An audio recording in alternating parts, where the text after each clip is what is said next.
그래요. 우리 다음 시간에 우리 청년회에서 찬양도 한 곡 하고 이렇게 시작하고 준비를 하면 좋겠네요.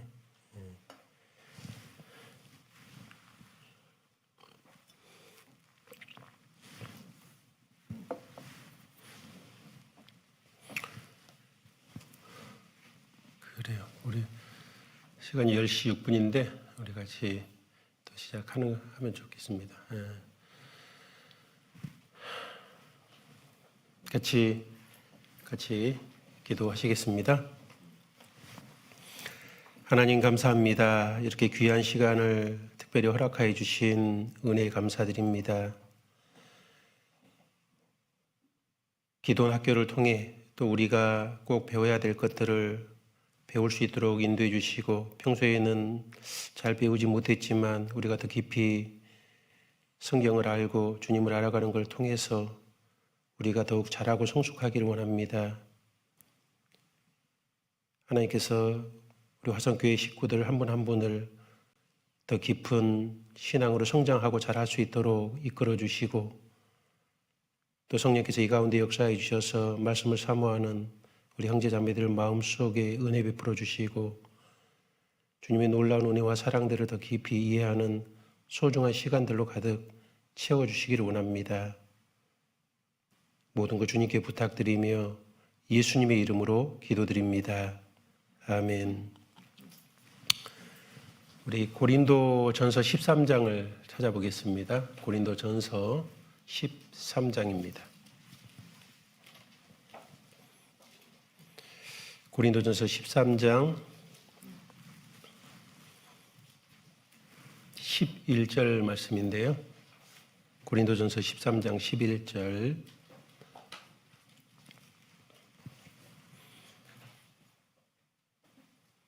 11절 같이 읽어보겠습니다. 내가 어렸을 때에는 말하는 것이 어린 아이와 같고 깨닫는 것이 어린 아이와 같고 생각하는 것이 어린 아이와 같다가 장성한 사람이 되어서는 어린 아이의 일을 버렸노라.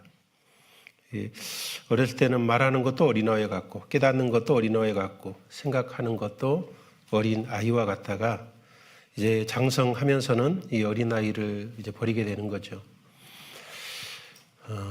우리는 어린 아이의 일을 버리라라는 그런 큰 주제로 통해서 한 12번, 한 13번 정도에 걸쳐서 우리가 이걸 좀 배워보고자 합니다. 어린 아이의 일을 버리라. 그리고 오늘은 그 첫 강으로서 우리 모두 속에 숨어 있는 아이, 그 아이가 있다는 것을 우리가 알고 그걸 발견해야지만 이제는 어린아이를 버릴 수 있지 않겠습니까? 그래서 우리 모두 속에 숨은 아이, 또 다음 시간에는 기억의 치유, 그 어린아이가 왜 내 안에 존재하냐면 우리 이제 과거에 우리는 어린아이였기 때문에 그 어린아이적 생각에 붙잡혀서 현재를 살아갈 수 있기 때문에 그런 어린아이적에 있던 그런 감정적 그런 응어리들을 이렇게 어떻게 치유할 수 있을 것인지, 그거는 이제 이 강에 좀 살펴보고, 이제 세 번째는 어른됨을 가로막는 어린아이의 그런 좌우명에 대해서 좀 배워보고, 또 이제 구체적으로 이제 4강부터는 어린아이의 잘못된 그런 생각들을 뭐 결혼에 대한 잘못된 어린아이 같은 생각, 하나님의 뜻에 대한 어린아이 같은 생각, 기도에 대한 어린아이 같은 생각, 다양한 그런 어린 아이와 같은 그런 생각들 하나하나를 통해서 우리가 어떻게 성숙돼야 될 것을 이제 쭉 이어서 이렇게 쭉 배워보려고 합니다. 그러다 보면 이제 한 12강, 12, 13강 정도 이렇게 될 것 같습니다. 그래서 아주 재미있는 그런 강의가 될 거라고 생각을 합니다. 왜냐하면 우리가 평소에 다뤄보지 않았던 그런 내용들을 좀 다뤄보고 하는 것이기 때문에 저도 굉장히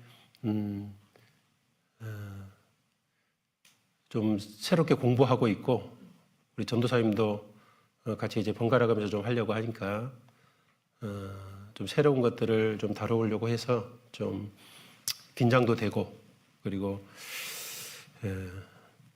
또 좋은 주제라 그런 생각이 좀 들었습니다. 그래서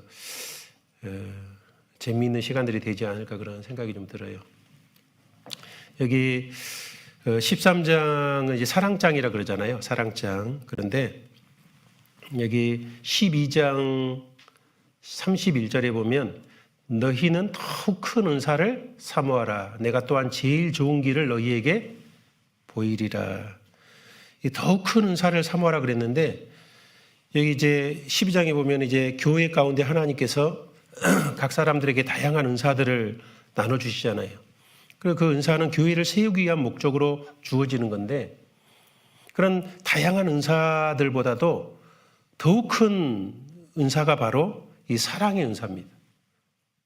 이 사랑의 은사는 누구는 가질 수 있고 누구는 가질 수 없는 그런 은사는 아닙니다. 다 가질 수 있는 은사지만 이 사랑의 은사가 더욱 큰 은사고 이것을 사모하라 그랬고 이것이 제일 좋은 길이라고 말씀하고 있거든요. 특별히 그래서 우리는 하나님 우리에게 주시는 은사들 중에서 이 사랑의 영역을 키워가는 것은 가장 중요한 문제입니다. 그래서 하나님의 그 한량하고 끝없는 무한한 그 사랑을 좀 더 세밀하고 깊이 깨달아 간다는 건 엄청 중요한 문제죠. 그래서 이 사랑에 대해서 쭉 말씀하시면서 9절에 이렇게 말씀하고 있잖아요. 우리가 부분적으로 알고 부분적으로 예언하니. 이 땅에 살아가는 가운데는 우리는 온전하게 알 수는 없습니다. 부분적으로 알고 부분적으로 또 깨달은 것들을 말하는 거죠. 그게 예언입니다. 그래서 이제 주님 만나게 되면 그때 이제 온전한 것이 오죠. 온전한 것이 오면 부분적으로 하던 것이 폐하리라. 이렇게 말씀하고 있습니다. 그런데 우리는 그래서 여전히 부분적으로 알 수밖에 없어요. 모든 것을 온전하게 전반적으로 알 수는 없습니다. 그래서 우리의 어떤 인격적인 측면에서도 마찬가지거든요. 사랑의 측면에서도 우리는 부분적으로 아는 것들이 많습니다. 그래서 지금 성숙한 어른이 됐을 때지만 또 말하는 측면에서 깨닫는 측면에서 또 생각하는 측면에서 어린 아이와 같은 부분들이 있습니다. 그래서 그것이 내 안에 있는 어떤 측면이 어린 아이와 같은지를 알고 그것들을 우리가 깨닫고 그것을 이제 변화시킬 수 있다는 거죠. 그래서 점점 그 어린아이를 버려서 다양한 면에서 장성한 사람이 이렇게 되기 위한 목적으로 또 우리가 이런 주제를 가져봤습니다. 그래서 이 아가페 사랑, 하나님의 무조건적인 이 사랑의 특성은 지적이고 감성적이고 영적 모두의 성숙을 요구하고 있는 거죠. 근데 우리는 이제 그런 것들을 이제 부분적으로 성숙되지 않은 부분들이 있을 수밖에 없습니다. 아이의 성격에 최초로 영향을 미치는 인물은 누구죠? 그게 엄마죠. 그래서 엄마가 그 아이들의 인격 성장에 있어서 결정적인 역할을 합니다. 그래서 어떤 분이 이렇게 표현했더라고요. 어머니는 어린아이에게는 온 세상과 다름없다. 그럴 수밖에 없잖아요. 아마 그 엄마 품에 있는 몇 년은 아마 엄마가 그 아이가 경험하는 온 세상일 수밖에 없습니다.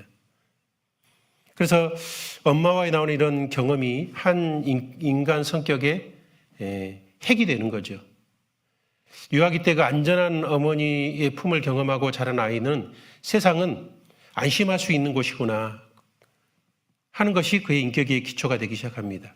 그리고 그는 세상에 대해서 긍정적인 생각을 갖게 되는 거죠. 반면 엄마의 보호를 받지 못하는 아이들은 생존의 위협을 느끼게 되고 불안감을 키우게 되고 그래서 비뚤어진 성격으로 자라게 됩니다.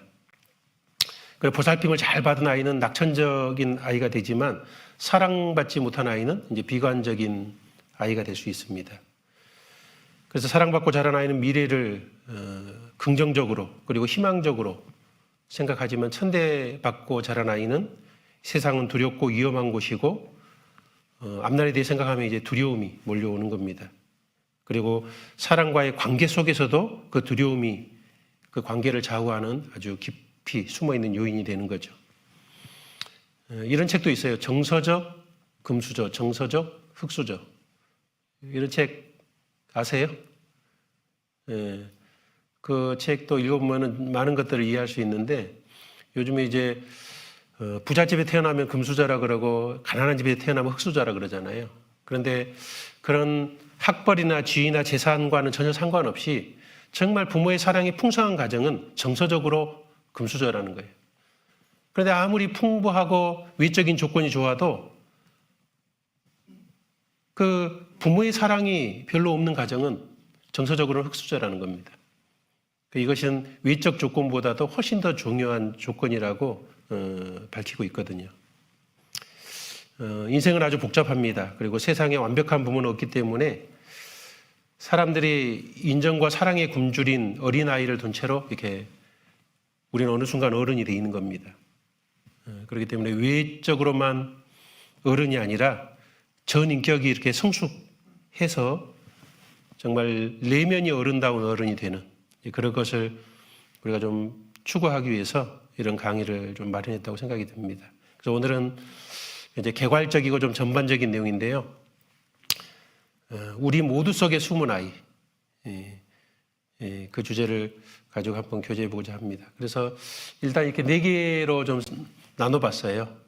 내 안에 숨은 아이. 첫 번째는 숨은 아이, 우리 모두 속에 숨은 아이가 있다는 거죠. 그리고 두 번째는 그 아이를 우리가 이제 내 안에 숨은 아이를 이제 발견해 봐야 됩니다. 왜냐하면 내 안에 있는 그 내적 아이가 행하는 능력 때문에 그것은 우리에게 아주 그걸 발견하는 건 중요합니다. 그리고 세 번째는 변화될 수 있는 아이인데 그 내면의 아이가 그냥 그대로 있는 것이 아니라 우리는 얼마든지 그 내면의 아이를 그러니까 이제 성숙하도록 변화시킬 수 있다는 겁니다. 그러면 내 인생에 휴식이 찾아오고 우리는 새로운 인간관계도 성숙된 인간관계를 만들어갈 수 있는 거죠. 그리고 네 번째는 이제 성장해 가는 아이.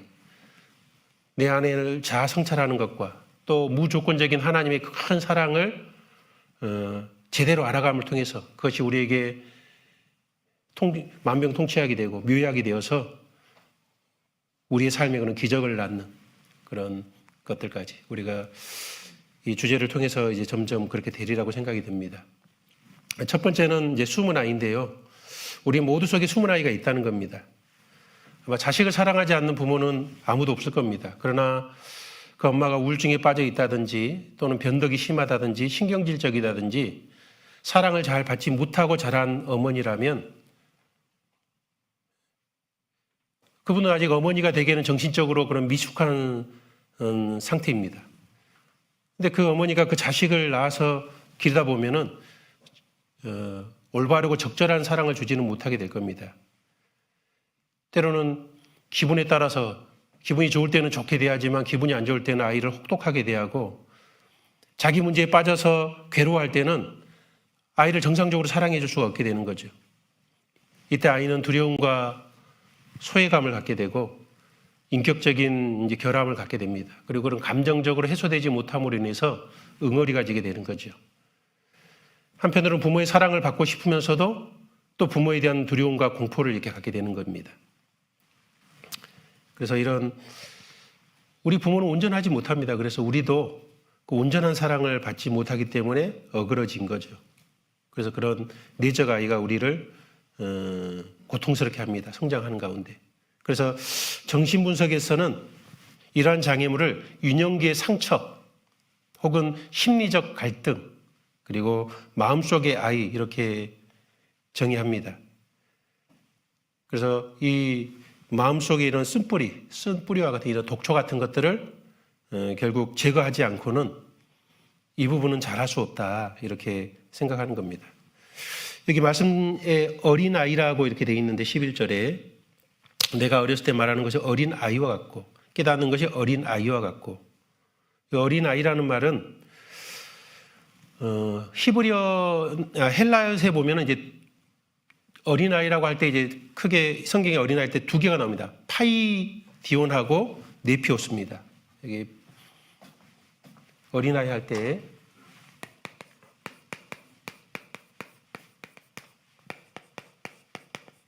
그래서 이 파이디온도 그렇고 네피오스도 다 어린아이라고 이렇게 번역이 되어 있는데 이 파이디온은 건강하고 정상적인 의미의 어린 시절을 가리키는 말입니다. 그 마태복음 18장 3절에서 4절에 나오는 그 어린아이 할 때의 이 내용인데요. 가라사대 진실로 너희에게 이르노니 너희가 돌이켜 어린 아이들과 같이 되지 아니하면 결단코 천국에 들어가지 못하리라. 그러므로 누구든지 이 어린 아이와 같이 자기를 낮추는 그이가 천국에서 큰 자니라. 그럼 여기 이때 어린아이는 파이디온이에요. 그러니까 어떤 내용이냐면 어린아이의 이런 좋은 특성을 말하는 겁니다. 어린아이들은 쉽게 잘 믿잖아요. 그리고 겸손하지 않습니까? 그리고 솔직하고 이런 겁니다.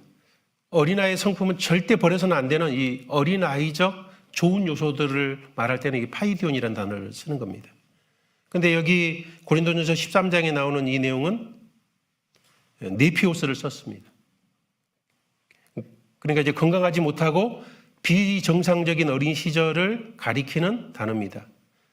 어른인데도 여전히 어린아이처럼 행동하는. 그래서 이 말씀은 고린도전서 3장 1절에도 쓰여있는 네피오스인데, 형제들아 내가 신령한 자들에 대함과 같이 너희를 말할 수 없어서 육신에 속한 자 곧 그리스도 안에서 어린아이들을 대함과 같이 하노라 할 때 이 어린아이가 이 네피오스를 썼습니다. 그러니까 비정상적인 어린 시절, 건강치 못한 그 어린 시절에 대한 표현인 거죠. 그래서 이거는 이제 그래서 어린아이라고 말할 때 여기는 어린아이 같이 되라고 그랬고 또 여기는 어린아이 일을 버리라 그랬네. 그런데 이제 예수님이 말씀하신 마태복음 18장은 바로 건강한 측면에서 그리고 올바른 어린 시절의 장점에 대한 어린아이 말이고, 여기서 어린아이는 건강하지 못하고 비정상적인 어린 시절에 대한 어린아이의 그런 표현이라는 것을 이제 구분하시면 좋을 것 같습니다.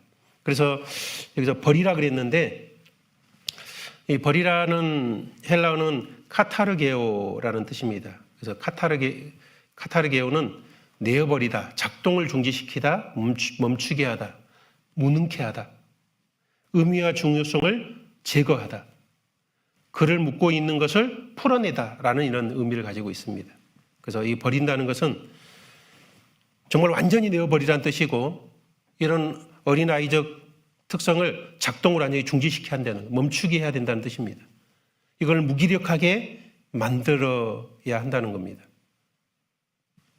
그래서 결국 이 카타르게는 좀 강한 의미인데 힘차게 버려라 이런 뜻입니다. 그래서 이 어린아이의 이런 나뭇잎이 나무에서 이렇게 떨어지는 것처럼 자동적으로 일어나는 일이 절대 아니라는 거예요. 내가 의도적으로 이것을 알고 이것을 힘있게 내어 버리려고 일을 쓰는 가운데 버려질 수 있는 것이라는 뜻입니다. 많은 성인들이 감정적으로 또 영적으로 어린 아이입니다. 생일 횟수는 그들의 나이를 말해주지만 그들의 행동 성향은 어린아이임을 드러내고 있다는 거죠. 그래서 성숙을 방해하는 이런 감정들을 심리학자들은 억압된 감정 이렇게 부릅니다. 그래서 이런 억압된 감정이 우리들을 정서적으로 이렇게 속박하고 있다는 거죠. 평소에 말씀 배울 때 용어들하고 좀 다른 용어들이 많이 나오기 때문에 좀 약간 어려울 수는 있는데 자꾸 듣다 보면 좀 이것도 이해되기 좀 쉬울 겁니다. 자, 두 번째는 이제 어린아이를 발견하기인데, 이 내 안에 있는 내적 아이가 행하는 그 능력이 아주 강하다는 겁니다. 그래서 그 어린아이를 발견하지 않고는 이것을 깨어 부술 수가 없기 때문에 이 내적인 내 안에 있는 아이를 발견하는 건 되게 중요하다는 거예요. 우리는 다 어린 시절을 지내왔잖아요. 숨어있는 우리의 과거의 아이는 확실히 살아있고 각자가 하는 일에 지금 성인이 되어 있음에도 불구하고 영향을 끼치고 있습니다. 그래서 이런 과거의 아이를 현재의 나로부터 완전히 끊어버릴 수는 없죠. 우리 속의 아이가 삶의 중요한 이유는 그 아이가 우리를 올바르게든 삐뚤게든 인도할 수 있다는 겁니다. 어떤 분들에게는 이 내적 아이가 나를 떠들썩거리게 하고 그리고 매우 버릇없이 나를 만드는 역할도 만듭니다. 이 내적 아이는 현재 성인의 삶에 적응하지 못하고 의미 있는 수많은 관계 속에서 끊임없이 상처를 냅니다. 그리고 사람들 간의 인간관계를 깨어버리기도 하는 거죠. 이 내적 아이는 특히 부부 관계 속에서는 아주 심각한 문제들을 보입니다. 그래서 사람에게 이게 5종류의 나이가 있대요. 달력을 한 장 한 장 넘길 때마다 먹는 달력 나이가 있고, 내 결혼할 시기야 라고 말하는 사회적 나이가 있고, 노인이 나이는 70인데 체력은 30대예요. 그래서 체력의 나이가 있고, 스스로 나는 이 정도 나이라고 생각하는, 나는 젊어 이렇게 생각하잖아요. 자각적 나이가 있고, 그리고 가장 중요한 것은 바로 심리적 나이라는 겁니다. 몸은 어른인데 심리적으로는 어린아이와 같은 사람들도 많이 있잖아요. 이 심리적 나이. 그래서 나이만 먹었다고 어른이 아니라 나이 값을 해야지 어른이 되는 건데, 그래서 여기 특별히 3가지 측면, 말하는 것이 어린아이와 같고, 깨닫는 것이 어린아이와 같고, 생각하는 것이 어린아이와 같다가 이렇게 말씀하고 있잖아요. 장성한 사람에 대해서는 어린아이 버리는 건데, 아이가 아이처럼 말하는 것은 당연한데 성인인데도 여전히 아이처럼 말하고 행동하고 있다면 이건 좀 심각한 거잖아요. 근데 주위에 보면 그런 게 많이 보여요, 안 보여요? 저분은 나이는 먹었는데 왜 행동은 저래? 그런 게 보이잖아요. 근데 여전히 우리에게도 그렇다는 겁니다. 특별히 이게 말해서 어린아이와 같다는 건 뭘까요? 이제 우리는 구원받지 않은 사람을 제쳐두고 구원받는 우리가 말해서 어린아이 같은 말을 할 때가 많습니다. 상대방을 이렇게 떠벌리는 말, 약 올리는 말, 비판적인 말, 무례한 말, 상처를 주는 말, 노를 격동하게 하는 말, 이런 다양한 어린아이와 같은 말을 우리는 하고 삽니다. 마태복음 7장에 보면 비판을 받지 아니하니 하려거든 비판하지 마라 그랬는데, 이 비판한다는 건 뭐예요? 여전히 어린아이 같다는 거예요. 그쪽에서는. 여전히 사람을, 주님의 그 무조건적인 사랑을 받았으면서도 무조건적인 사랑의 방식으로 바라보는 게 아니라 그 사람의 약점을 꼬집어 보는 그런 비판적인 그런 틀이, 어린아이 같은 그런 특성이 있는 겁니다. 에베소 4장의 29절에 보면, 무릇 더러운 말은 너 입 밖에도 내지 말고 오직 덕을 세우는데 소용되는 대로 선한 말을 하라 그랬는데, 우리는 선한 말을 할 때도 있지만 또는 더러운 말을 우리 낼 때도 있잖아요. 쉽게 남을 비난한다든지 욕을 한다든지, 누추함과 어리석은 말이나 희롱의 말이 마땅치 않고 감사하는 말을 하라 그랬는데, 우리는 감사의 말도 하지만은 여전히 남을 희롱하기도 하고 어리석은 말을 합니다. 상처 주는 말을 하죠. 지혜 없는 자는 그 이웃을 멸시한다 그랬는데, 멸시하는 말을 하는 겁니다. 유순한 대답은 분노를 쉬게 하고 과격한 말은 노를 격동한다 그랬는데, 우리는 상대방을 분노하게 하는 과격한 말도 우리 쓰고 있습니다. 그게 어린아이와 같은 말을 표현이잖아요. 그런데 때로는 말할 때 너무 또 반대적으로 어린아이와 같은 특성이 있습니다. 너무 수줍고 겁 많고 연약하고 자기 혐오적이어서 사람 앞에 말을 잘 못하는 거예요. 아예 입을 닫아버리고 겨우겨우 침묵하고 경계하고 두려워하는 가운데 말을 잘 못하는, 그것도 어린아이와 같은 그런 말. 해야 될 말은 해야 되잖아요. 필요한 말은 해야 되고 유익한 말들이 있는데 그런 말도 못하고 그냥 입을 딱 닫고 있는 겁니다. 그것도 어린아이와 같은 특성입니다. 깨닫는 것이 어린아이와 같다 그랬는데, 유아기적인 그런 생각의 틀을 깨지 못하는 겁니다. 내 생각에, 내 방식에 붙잡혀 있는 거죠. 내 공식에 붙잡혀 있는 겁니다. 그래서 남의 말을 받아들일 때 다 내 방식으로 해석하기 때문에 그 사람이 말했던 의도와는 전혀 다르게 이해를 하고 있는 거예요. 제가 어떤 분하고 이렇게 교제하는데, 목사님이 와서 이제 이런 설교를 했는데 그거 가지고 얘기를 하는데, 그분은 이런 방식으로 이렇게 얘기를 했는데 전혀 다른 방식으로 받아들인 것도 보면서 저도 야, 저걸 저렇게도 받아들일 수 있구나. 깨닫는 것이 어린아이와 같아요. 생명인 사람은 이 세상을 바라볼 때 이런 다양한 색깔이라는 게 잘 안 보이잖아요. 그러니까 그렇게밖에 못 보는 거예요. 색안경을 끼고 세상을 바라보면은 전혀 다른 세상을 바라보게 되잖아요. 전혀 다른 색감을 가지고 바라볼 수밖에 없습니다. 근데 우리가 그런 내 어떤 패러다임에 얽매여서 모든 것을 바라보고 해석하고 있다는 것을 이해를 해야 되는데 그 틀 안에서 깨어나오기가 쉽지가 않습니다. 정말 우리는 이렇게 외쳐야 되지 않을까요? 시편 119편 18절에 말씀하는 것처럼 내 눈을 열어서 주의 법에 기이한 것을 보게 하소서. 정말 내 눈이 열려서 내 이 육신의 눈이 아니라 마음의 눈이 열려서 그거를 좀 더 하나님처럼 하나님과 가깝게 바라볼 수 있고 올바르게 이해할 수 있는 그런 게 돼야 되는데 깨닫는 것이 어린아이와 같은 생각에 붙잡혀 있을 수가 얼마든지 있습니다. 그리고 생각하는 것이 어린아이와 같을 수 있다는 거예요. 시기심에 붙잡혀 있는 사람은 그 시기하는 사람을 사랑하거나 포용하는 것은 거의 불가능하잖아요. 그 시기심이라는 그 사람에 대한 시기 질투하는 그 생각에 딱 붙잡혀 있기 때문에 그 사람을 사랑하고 용납하고 포용하는 능력을 상실해 버립니다. 그 생각하는 것이 어린아이와 같은 거죠. 잠언 14장 30절에는 마음의 화평은 육신의 생명이나 시기는 뼈의 썩음이니라 그랬습니다.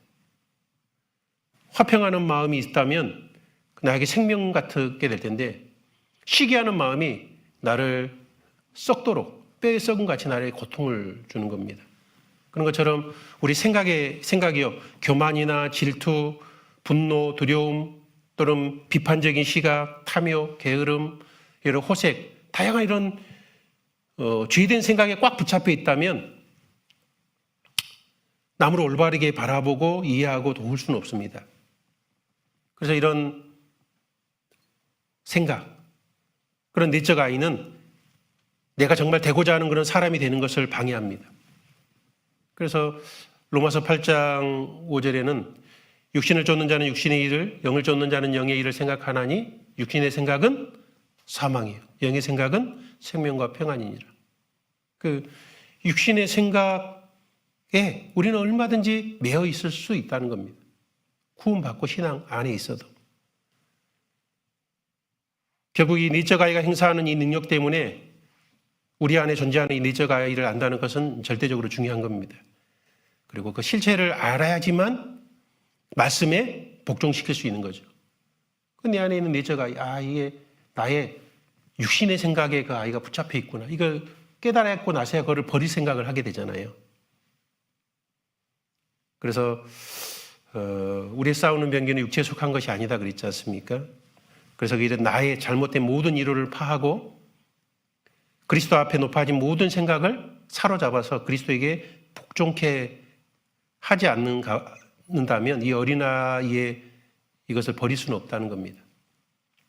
그러면 이제 구체적으로 이 내 안에 아이를 발견해야 되는데 다양한 아이들, 모든 그 아이를 여기서 말할 수는 없어요. 그러나 내 안에 있는 그런 아이들을 발견하기 위해서 몇 아이들을 이렇게 좀 생각을 해보려고 합니다. 혹시 이 안에 나에게 해당되는 아이가 있을 수도 있고, 뭐 예를 드는 아이들 속에서 나에게는 있을 수도 있지만, 그러나 다른 아이가 또 있을 수도 있는 거거든요. 그래서 첫 번째는 이제 성난 아이 발견하는데 첫 번째는 성난 아이.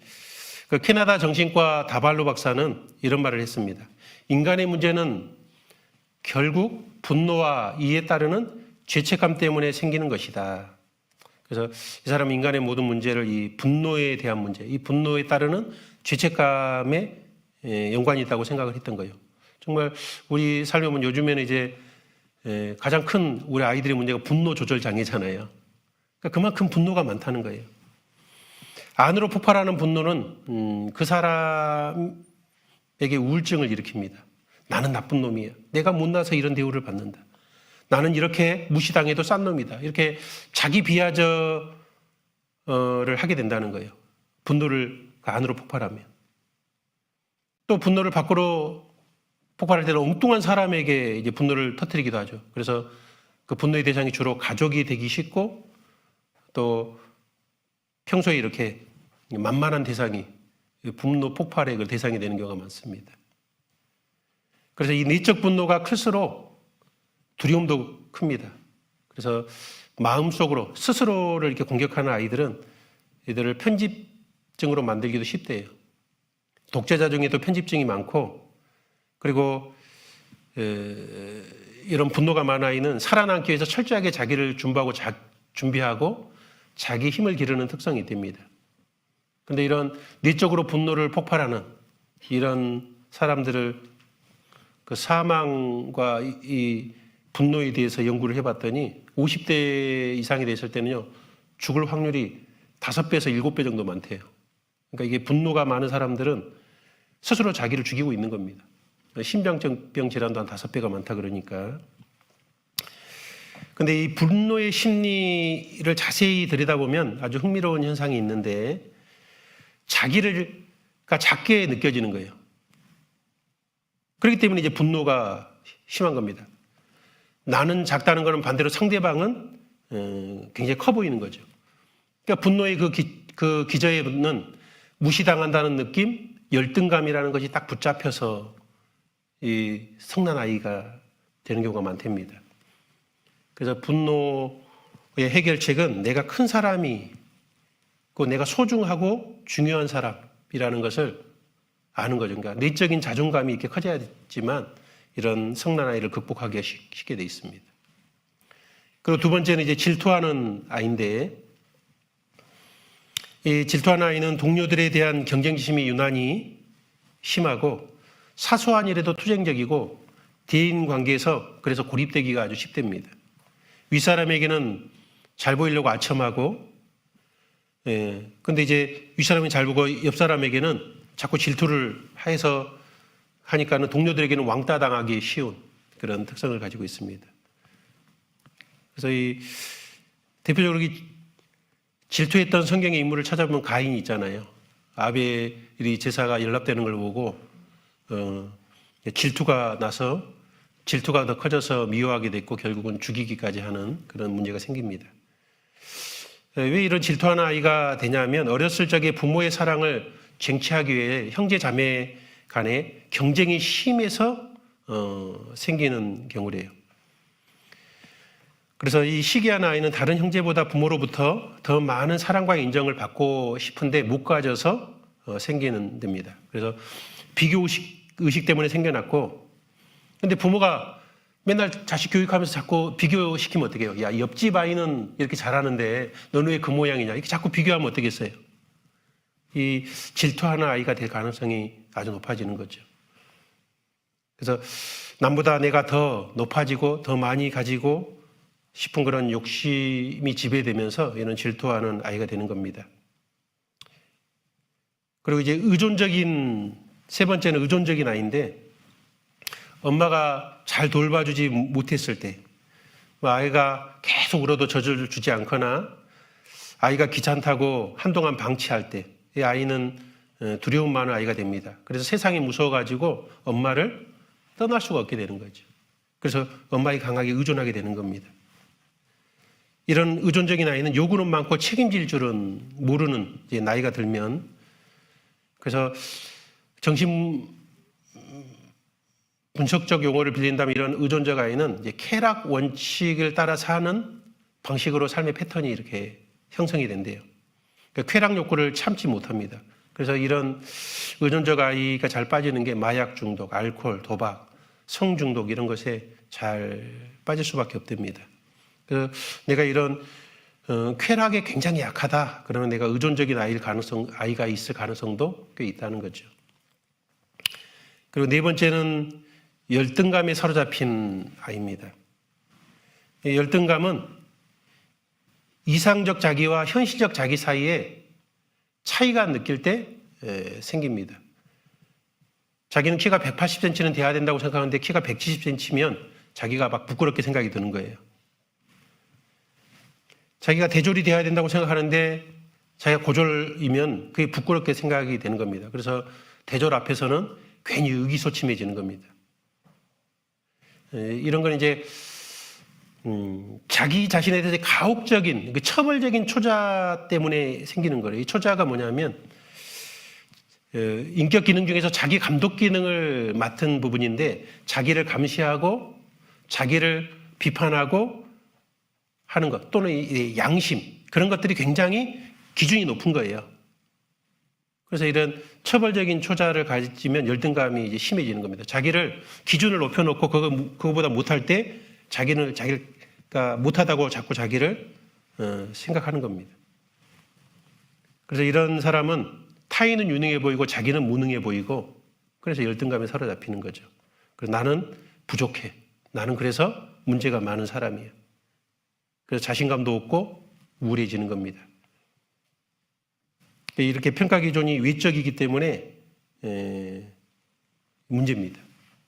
인생은 조건 때문에, 외적인 조건 때문에 가치가 있고 없고가 아니잖아요. 인생은 하나님 앞에 나의 독특성 때문에 내가 소중한 거잖아요. 내가 나만 유일한 사람이잖아요. 특별하잖아요. 그리고 다섯 번째는 의심 많은 아이인데 이런 의심 많은 아이는 외롭게 방치될 때 생기기 쉽대요. 사랑받지 못한 아이들은 쉽게 나는 사랑받을 자격이 없는 아이라고 그런 자아상을 갖게 되고 무식 속에서 이렇게 의심 많은 아이는 세상은 위험한 곳이고 세상 사람들은 나를 불행하게 하려고 음모를 꾸민다고 의식하고 있는 거예요. 그래서 사람을 잘 못 믿어요. 왜? 그 사람이 나를 언제든지 공격해서 회할 수 있다고 딱 그 생각에 사로잡혀 있는 겁니다. 위험한 세상에서 살아남기 위해서는 그래서 힘을 가져야 한다고 생각하고 그래서 이 의심 많은 아이는 여러 사람들을 서로 이간질시키는 것이 삶의 방식이 되기 쉬워요. 늘 자기는 억울하다고 생각하지만 실상은 상대가 그 사람한테 속고 당하는 경우가 대부분입니다. 그래서 이런 사람이 뒤에 이제 나이가 들면 이제 결혼하면 의처증이 되기 쉽답니다. 결국 이 의처증은 의심 많은 아이에서 나오는 거죠. 또 열등감에서 나오는 겁니다. 아무도 나 같은 놈을 사랑할 리가 없어. 그런데 이 여자가 내 아내가 됐어요. 언제 도망갈지 몰라요. 그러니까 의처증이 생기는 거예요. 이 여자도 마찬가지일 수 있죠. 남편은 언제든지 나의 이 실체를 알게 되면 도망가 버릴 거야. 이제 이렇게 생각을 하는 겁니다. 그래서 이때는 자기 존중감, 자기를 사랑할 줄 아는 것이 회복되지 않으면 이 의심 많은 아이를 극복하기는 어려울 겁니다. 그리고 여섯 번째는 잘난 체하는 아이인데 소위 이제 왕자병, 공주병을 앓는 사람입니다.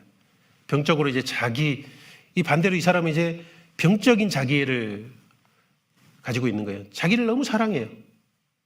그래서 이런 사람은 이제 어떤 위치에 오르게 되면 그 자기 아래 사람들을 마치 하나의 그 부품처럼 취급하는 겁니다. 직원을 자기는 왕, 직원은 병사처럼 취급하고 항상 충성과 헌신을 요구하지만 주는 거는 월급은 쥐꼬리만큼 주고 이게 잘 부려먹는 겁니다. 상대방의 형평이나 감정은 잘 고려하지 못하고 비정하게 착취하기 때문에 시간이 흐를수록 주위 사람들과 관계는 더욱더 깨어지고 부서집니다. 그래서 이런 사람들은 이제 특권의식이 강하고 끊임없이 칭찬받고 싶어 하는 그런 모습입니다. 그래서 나이가 3세 이하일 때 자기애적 욕구가 충분히 엄마로부터 또는 아버지부터 사랑의 욕구가 충족되지 않았을 때 이거 배고픔이 무의식 중에 남아가지고 이 칭찬받지 못한 아이가 끊임없이 칭찬의 말을 찾아 헤매는 그래서 이제 잘난 체 하는 아이가 된답니다. 그리고 자신하고 친구가 됐다가 이제 떠난 사람을 이제 배신자로 생각을 하고 나쁘게 막 얘기하는 거예요. 세상에 널린 게 인자라고 말하면서 사람을 아낄 줄은 모르는 그런 사람입니다. 그리고 일곱 번째는 이제 조급한 아이. 1분이라도 빨리 갈 수 있다면 모든 위협을 무릅쓰는 사람인 거죠. 굳이 속도를 내지 않아도 될 일을 빨리 처리해야 직성이 풀리는 사람입니다. 느긋하게 일하는 동료를 보면 막 화가 치밀고 자기는 열심히 일하는데 남들은 놀면서 월급만 축내는 것 같다고 생각이 드는 거예요. 이런 사람은 이제 어렸을 때 부모가 1등주의자이고 그런 완벽을 추구하는 그런 부모 속에서 이런 아이가 생기기 쉽습니다. 시간을 지키는 것이 최대의 과제가 되고 재촉하는 부모에 의해서 길들여졌기 때문에 이렇게 된 거죠. 그래서 정신의학에서는 이런 성격을 A타입, 이런 성격이 많은가 봐요. A타입이라고 부른대요. 성질이 급하고 참을성이 없고 벌컥 화를 잘 내고 야심차고 욕심도 많고 지고는 못 사는 사람. 사회적으로 잘 이런 사람은 성공한답니다. 왜냐하면 부지런하기 때문에. 그런데 이제 나이가 한 40대 넘어서면 돌연사 되는 사람이 많대요. 예. 왜? 화가 많으니까 신근경색이 자론됩니다. 이렇게 조급증이 심한 사람들은 내면을 들여다보면 완벽주의라는 게 딱 있고 미사의 완성도가 완벽한 수준까지 높여야 하기 때문에 시간이 늘 부족한 사람이래요. 근데 자기 부족함을 인정하는 것이 자기 정체성, 부족함을 인정하면 자기 정체성이 다 무너진다고 생각하는 거예요. 마치 낭떠러지에 떨어지는 것 같은 그런 느낌을 갖는답니다. 그래서 나는 연약하다, 이걸 인정하기를 좀 싫어하는 그런 타입이에요. 그 8번째는 외로움이 시달리는 아이.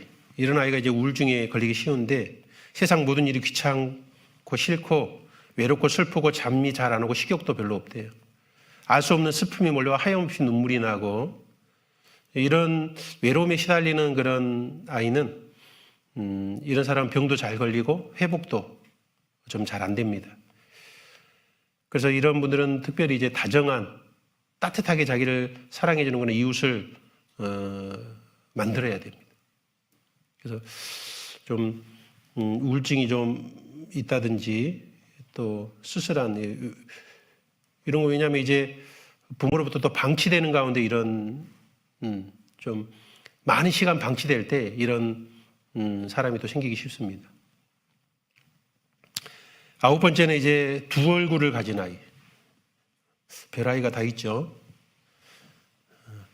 이 두 얼굴을 가진 아이를 가지고 있는 분은 어떤 사람에게는 너무 잘하는데 또 어떤 사람에게는 너무 못하는 거예요. 어떤 친구들에게는 한없이 좋은 친구인데 어떤 친구들한테는 죽일 놈이라는 얘기를 들어요.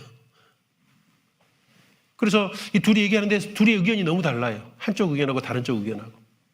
왜요? 한쪽은 막 자기 목숨까지 걸 정도로 잘해주고 한쪽은 아주 냉정하게 이렇게 하는 무리하고 불손하게 행동을 하는데 저기 상사도 자기가 좀 마음이 들면요 충성을 다한대요. 근데 마음이 통하지 않는 상사가 있으면은 굉장히 무리하고 아주 딱딱하게 대한답니다.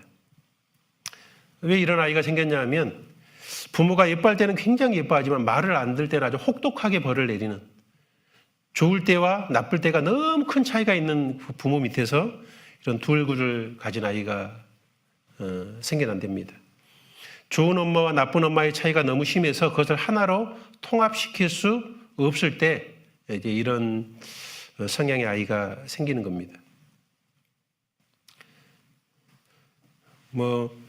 9개 성향을 가진 그런 아이에 대해서 좀 간략하게 좀 얘기를 드렸는데 이런 아이 말고도 엄청 다양한 아이들이 있다는 거예요. 우리 안에 그런 아이들이 있습니다.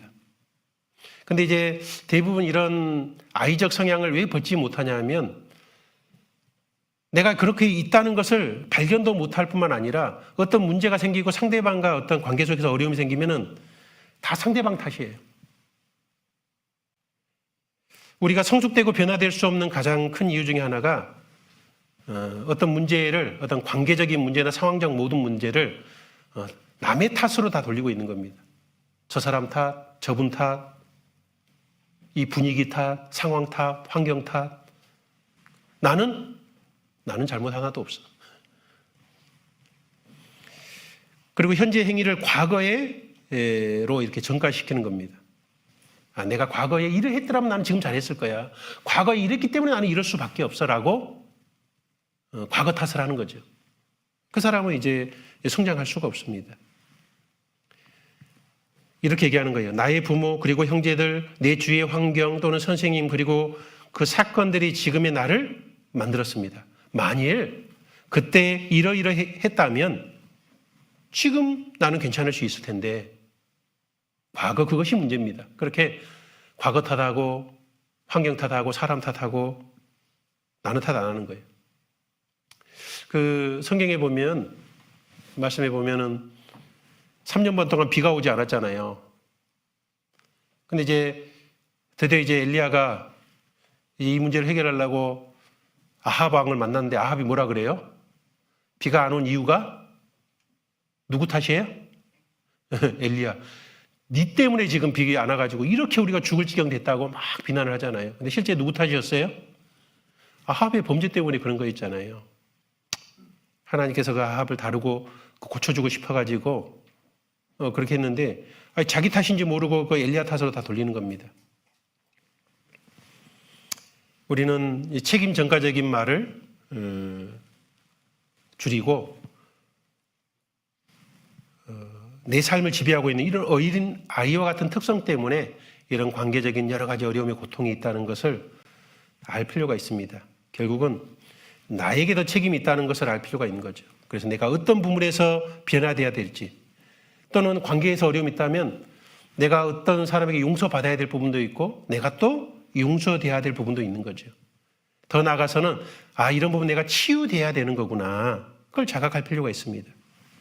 그리고 그 치유할 부분을 매일 훈련을 통해서 치유될 때 결국 벗어날 수 있게 되는 거죠. 성령께서 이 부분들을 내가 알았을 때 그걸 치유해 달라고 주님께 간절히 기도하고 매달리는 가운데 주님께서 반드시 치유해 주십니다. 그래서 당신이 내 안에 있는 이런 내적 아이를, 그 숨어있는 아이를 찾아냄으로써 결국 그를 내어 쫓을 수도 있는 겁니다. 남의 탓 알았고는 결코 그 아이를 찾을 수가 없습니다.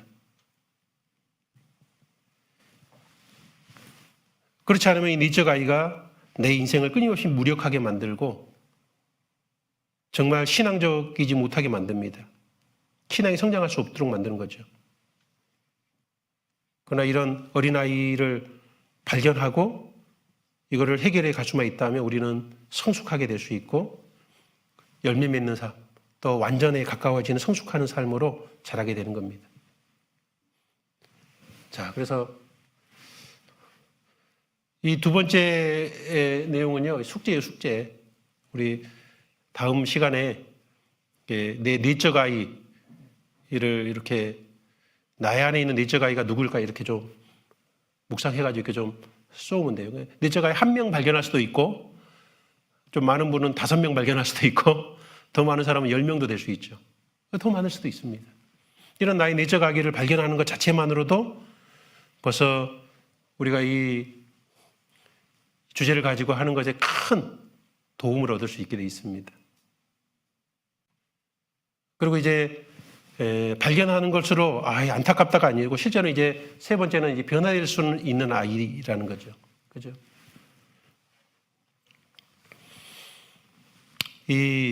우리는 그냥 아이인 채 사는 것이 아니라 점점 우리는 장성한 사람이 될 수 있다는 겁니다.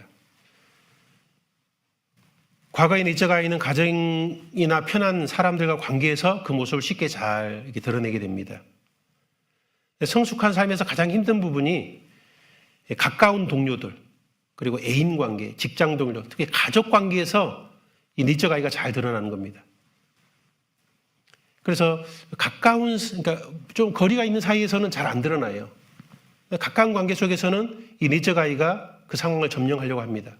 그래서 공적인 모습을 띌 때는 매우 공손하고 훈련된 모습을 가지고 있다가도 거리가 있는 사람들에게는 아주 합리적으로 대하고 잘해요. 그런데 가까운 인간관계에 들어오면은 상황이 달라져 버립니다. 이 내적 아이 모습이 잘 드러나는 거예요. 아합도 왕일 때는 좀 이렇게 왕처럼 좀 보이다가 이세벨하고 있을 때는 어때요? 그 포도원을 가지고 싶었는데 그 포도원을 안 준다 그러니까 막 애기처럼 막 행동했잖아요. 막 밥도 안 먹고 막 삐져가지고. 이건 뭐 행동이 왕이 아니라 그 부부 사이에서는 애기가 돼 있는 겁니다. 그래서 이런 이성적인 사람이 이 사적인 자리에서 매우 불합리하고 완고하고 명령적이다든지 수줍어하고 겁 많고 연약하고 이럴 수 있다는 거예요. 그래서 이제 이런 말 많이 하잖아요. 내 남편은 교회에서 모습과 가정에서 모습이 너무 달라요. 내 아이는 교회에서 모습과 가정에서 모습이 달라요. 내 아이는, 내 아내는. 이게 뭐냐면은 공적인 모습하고 사적인 모습하고 차이가 많다는 건 뭐예요? 근데 내적인 아이들이 그 가정에서는 실제적인 내 모습을 막 그렇게 드러내고 있는 겁니다. 그래서 우리 자신을 솔직히 돌아보면 우리는 현 상황에 맞게 반응하지 않는 모습들이 있다는 거예요. 좀 어른처럼 그렇게 반응을 못하는 거죠. 예를 들어서 조금 화낼 일을 크게 화내고, 웃어넘길 일에 분을 내고, 조금 섭섭한 일에 어찌할 바를 모르고, 조금 무시당했는데 견디기가 힘들어하고, 그냥 물어봤는데 모욕으로 받아들여서 앙심을 품고, 이런 다양한 것은 그 내적 아이의 문제입니다.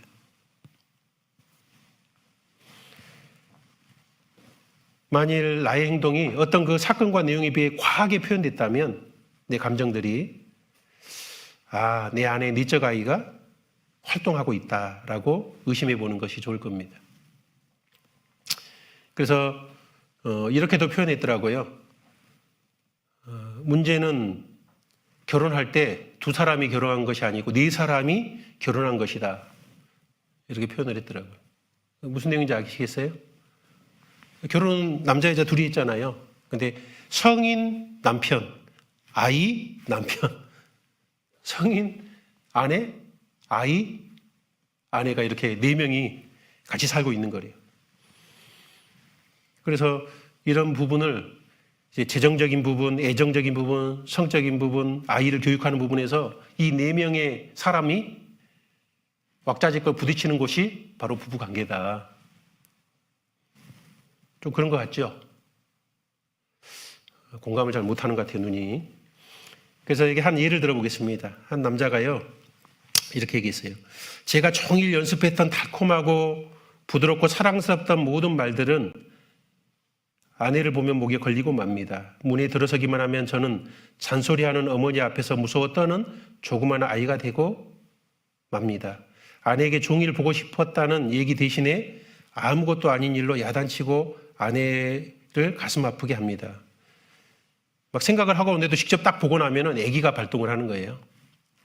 그 부인은 어떻게 했냐면, 있잖아요. 저는 남편이 아이들을 야단치기 전까지는 괜찮아요. 그러나 야단을 치는 것을 보면 참지를 못해요. 아이에게 너무한다는 생각이 먼저 들거든요. 저 또한 아이들이 잘못되었을 때 체벌을 해야 할 필요가 있음을 인정하고 있으면서도 말이에요. 하지만 그이가 아이들을 매질을 시작하면 전 저희 아버지가 먼저 떠오르죠. 그리고 끝내 남편과 싸웁니다. 제 자신이 무서워 떠는 소녀가 된 느낌이에요. 그러니까 정상적으로 아버지가 훈계하고 있는데 자기가 어렸을 때 아버지에게 그 강하게 혼나면서 슬프고 모욕받았던 느낌이 같이 부합되니까 감정적으로 견딜 수가 없는 거예요. 그래서 남편에게 정상적으로 하고 있는데 굉장히 공격적으로 대한다는 겁니다. 그래서 이런 내 안의 어린아이를 이제 극복해야 되는데, 우리는 실제 현실에 살고 있으면서도 심리적 현실이 또 좌우하고 있다는 겁니다. 심리적 현실에서 사는 존재는 이미 어른이 된 내가 아니라 마음속에 아이가 역사하는 거죠. 일하고 있는 겁니다. 그래서 원인을 알 수 없는 우울이 있다든지 원인을 알 수 없이 초조하고 열등감이 있다면 그 어린아이의 감정이 있다는 겁니다. 그런데 이 아이는 아주 순종적인 아이도 있고 매우 사나운 아이도 있고 의심 많은 아이도 있고 잘난 체한 아이도 있다는 겁니다. 그래서 이런 내면 아이를 발견한 사람은 지혜롭고 용감한 사람입니다. 그리고 진짜 신앙과는 성숙할 수 있는 사람인 거죠. 내면의 아이를 찾아 직시하는 것은 자아가 건강하기 때문에 그렇고 통합 능력이 점점 뛰어나지기 때문에 이런 일을 할 수 있게 되는 겁니다. 그래서 마음속에 이런 아이는 유년기에 만들어진 허상이죠. 결국 허상은 허상입니다. 그런데 실상인 어른이 허상인 마음속의 아이의 감정을 지배당하고 사는 것이 문제인 것이죠. 그래서 이것을 발견하는 것을 보고 통찰이라고 이렇게 표현을 합니다. 통찰. 그리고 이 허상이 허상이라는 것이 밝혀지는 순간 그 아이는 무력하게 사라질 수 있게 되는 겁니다. 그래서 우리는 지적인 통찰에서 정서적인 통찰까지 좀 나아가야 됩니다. 머리로만 이해하는 것이 아니라 마음으로도 그걸 받아들여야 될 필요가 있는 거죠. 그래서 어릴 때 받은 그 상처가 적었던 사람들이 비교적 이 정서적 통찰을 하기가 쉬운데 어렸을 때 상처가 많다면 이게 훨씬 더 어렵습니다. 그래서 한번 이제 간단하게 좀 짚어보면은 아까 이제 성난 아이가 있었잖아요. 성난 아이. 우리가 이제 변화될 수 있는 아이라 그랬으니까 이 성난 아이. 이 성난 아이는 결국 쭉 내면을 살펴보면은 남이 크게 보이고 자기는 작게 보이기 때문에 무시당했다고 생각하고 열등감으로 전혀 남의 나를 무시 안 했는데 그걸 열등감으로 받아들일 때는 어때요? 굉장히 이제 분노가 치미는 겁니다. 그래서 결국은 이제 자존감이 낮아서 되는 문제인데 나는 다른 사람들의 평가와 상관없이 온 우주에서 하나밖에 없는 소중한 존재라는 것을 깊이 인식하고 깨달아가는 가운데 이 성난 아이를 좀 극복해 갈 수 있습니다. 내가 정말 소중한 사람이다. 근데 자존감은 다른 외적 조건과 상관없이 내가 스스로 내 자신을 정말 소중한 존재로 인식해 가는 거예요. 구원받은 사람이 이걸 가장 잘 깨달아갈 수 있는데 이사야 49장 5절 한번 따라해 볼까요? 나는 여호와 보시기에 존귀한 자라. 나의 하나님이 나의 힘이 되셨도다. 예, 내가 하나님 앞에 이 구원받은 사람으로서 너무너무 귀하고 존귀한 사람이라는 것을 잘 부각되고 인식되면요. 그것이 내 자존감은 좀 높아지게 돼 있거든요. 그러면은 남이 나를 좀 무시하는 것 같은 느낌이 들어도 화를 낼 필요가 점점 줄어들 가능성이 있거든요. 그래서 어렸을 때의 남에게 무시당하고 그런 상처받은 것이 있었던 그 아이를 그런 실제 사건들이 좀 떠오르게 되면 내 안에 어린아이가 있다는 걸 알 수 있죠. 이제 이런 어린아이를 이런 속에서 다루어 갈 수 있다고 생각이 듭니다. 그리고 이제 질투하는 아이, 자꾸 이제 경쟁하는 그런 구도 속에서 부모의 사랑을 형은 더 받았는데 나는 못 받았어. 아니면 동생은 더 부모가 막 사랑해 주는 것 같아. 나는 사랑을 별로 안 해주는 것 같아. 이러면 이제 질투하는 아이가 된다 그랬죠. 그래 더 사랑받고 싶은 욕구 때문에 이런 사람은 다른 사람보다 더 나아야 한다는 강박관념에 살아가는 겁니다. 자, 우리 이사야 49장을 한번 찾아보겠습니다. 이사야 49장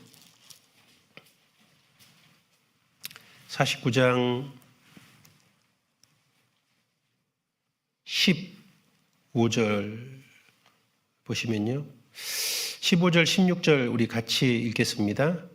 여인이 어찌 그 젖먹는 자식을 잊겠으며 자기 태선한 아들을 긍휼히 여기지 않겠느냐. 그들은 혹시 잊을지라도 나는 너를 잊지 아니할 것이라. 내가 너를 내 손바닥에 새겼고 너의 성벽이 항상 내 앞에 있나니. 여인이 그 엄마가 어찌 그 젖먹는 자식을 잊을 수 있겠느냐. 불가능하죠. 자기 태선한 아들 어찌 긍휼히 여기지 않겠느냐. 당연히 사랑하죠.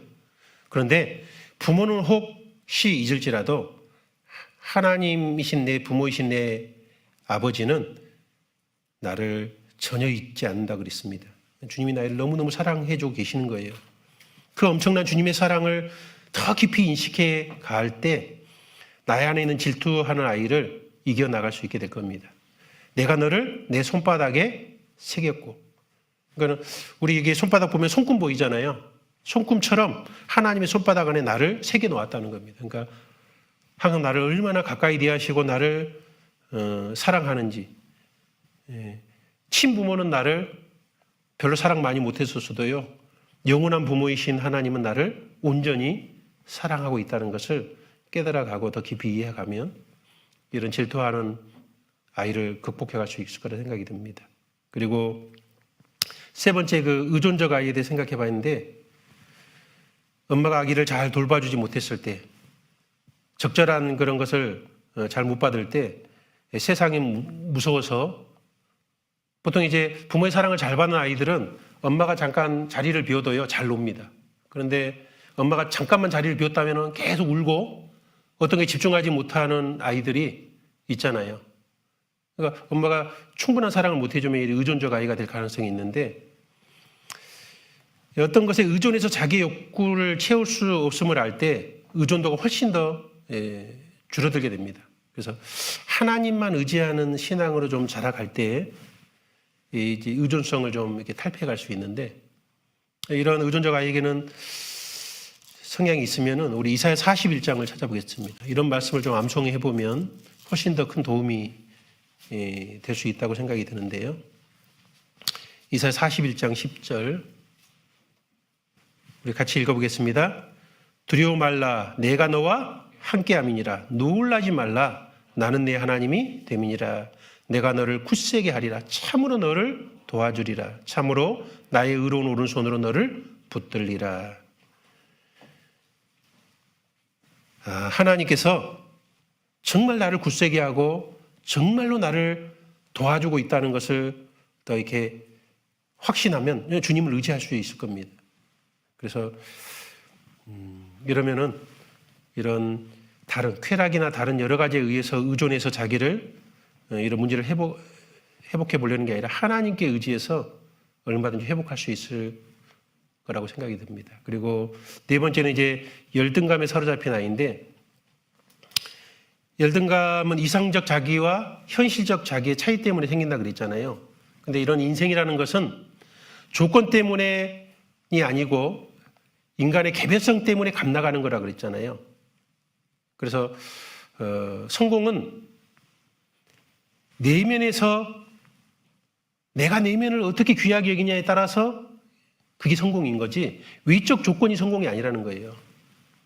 우리는 이미 구원받을 때 이미 성공한 사람이에요. 성공한 사람. 그런데 다른 엉뚱한 성공을 바라는 게 문제입니다. 그리고 내가 하나님과 관계의 성숙이 가장 아름다운 인생을 만들어가는 건데 다른 곳에서 그걸 찾음으로 이제 문제가 되는 겁니다. 이미 나는 여호와 보시기에 존귀하잖아요. 그러니까 그걸 충분히 이해한다면 열등감에 사로잡힐 필요가 없는데, 그리고 주님이 온전히 나를 위로해주고 계시거든요. 우리 이사야 51장을 찾아보겠습니다. 이사야서 51장 12절입니다. 12절 보시면 가라사대 너희를 위로하는 자는 나연을 너는 어떠한 자에게 죽을 사람을 두려워하며 풀같이 될 인자를 두려워하느냐. 하늘을 펴고 땅의 기초를 정하고 너를 지은 자 여호와를 어찌하여 잊어버렸느냐. 너를 멸하려고 예비하는 저 학대자의 분노를 어찌하여 항상 종일 두려워하느냐. 나를 정말 돌아보는 전능하신 하나님은 잊어버리고 나를 괴롭히고 학대하는 사람은 너무 잘 보여가지고 두려워하고, 그런데 학대자의 분노가 어디 있느냐. 결박된 포로가 속히 놓일 것이니 죽지도 아니할 것이요 구덩이도 내려가지도 아니할 것이며 그 양식이 핍절하지도 아니하리라. 나는 네 하나님 여호와라. 바다를 저어서 그 물로 흉흉케 하는 자니 네 이름은 만군의 여호와니라. 하나님은 이 바다를 저어서 흉흉케 하는 분이다. 이 바다는 세상을 가리키기도 하죠. 세상에 하나님이 그냥 소나기 안에 들어있는 거예요. 그리고 이 하나님이 나를 보호하시고 지키시고 있고 나를 가장 소중하게 여기는데 우리가 열등감에 사로잡힐 이유가 없는데, 그죠? 그 다섯 번째는 의심 많은 아이인데 외롭게 너무 방치돼서 의심 많은 아이가 된다 그랬잖아요. 그래서 이런 사람은 나도 사랑받을 수 있는 사람이다 라는 이런 자기애가 회복이 돼야 됩니다. 그래서 특별히 이제 믿어도 될 만한 사람을 만나면 이 사람분들은 이제 이런 치유가 되게 좀 쉬워지는데, 그러니까 이런 의심 많은 아이가 있다면 옆에서 인내로 누가 잘 참아주고 믿어주고 설명도 잘해주고 계속 불쌍히 여겨주고 그런 분이 있으면은 치료가 되기 참 쉽습니다. 그런데 그런 분이 많지가 않죠. 문제는 좀 참아주고 인내로 믿어주고 그래야 되는데 조금만 좀 참다가 더 이상 못 참아 이렇게 되니까 치유되기가 좀 어렵습니다. 이사야 45장을 찾아보겠습니다. 45장 22절에 보시면 22절. 그래서 이제 내 안에 의심 많은 아이가 있다면 요게 좀 필요할 것 같아요. 22절 같이 읽겠습니다.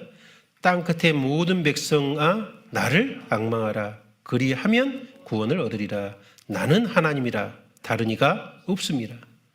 딴 데 바라보면 안 돼요. 하나님만 앙망해야 되는데 자꾸 이제 사람을 의지하고 사람을 한테 사랑받으려고 하면요 자꾸 의심만 더 커져갑니다.